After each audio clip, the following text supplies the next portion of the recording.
Hi, I'm Hugh McFarlane. I'm the founder of Math Marketing and the author of The Leaky Funnel and hundreds of white papers and ebooks on the subject of funnel management.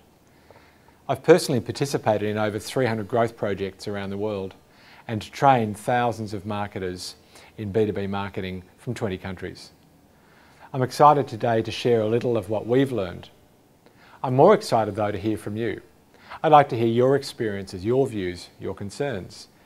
At the end of this video, I'm going to invite you to post your questions and comments in the forum and to discuss those thoughts with your colleagues from around the world. Your tactics need to help buyers to progress through each stage of their journey.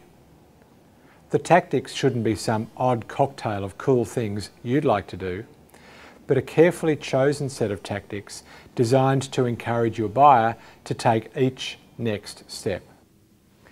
How to position in the category. Businesses seek brand awareness.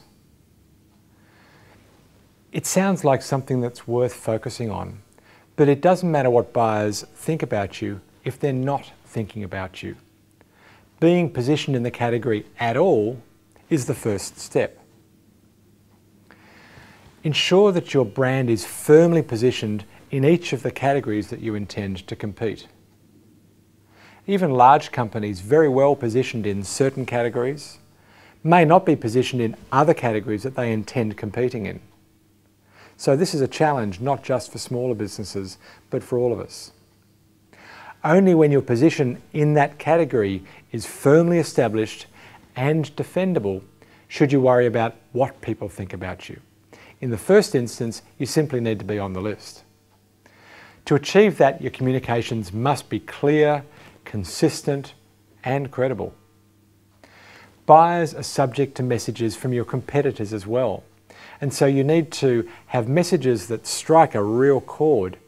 And one of the strongest ways to achieve that in business-to-business marketing is that consistency and credibility that I referred to before. It's not about tactics that jump through the window and scream their message once. Consistent, credible, repeatable tactics are the key. Direct mail, white papers, PR, and speaking at seminars are all good travelling tactics that can position. Other tactics designed for later stages in the journey play a role as well. Proposals, letters, emails, faxes, sales conversations are all tactics for other stages in the journey.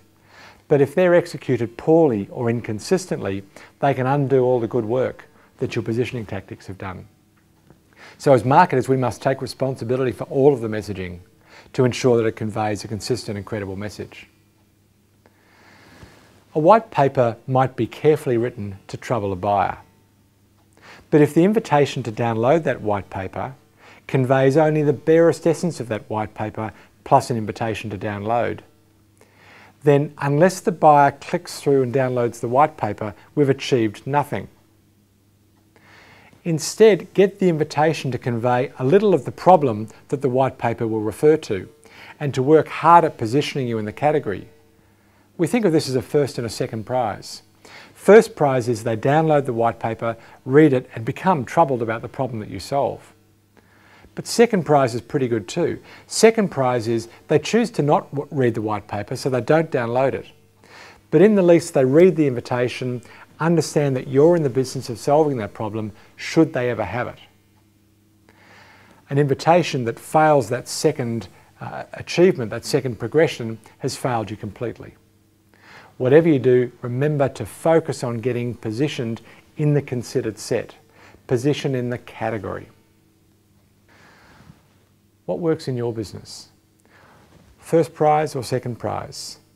In your business, does it work best to position as an end in itself or to position along the way to some other progression in the buyer's journey?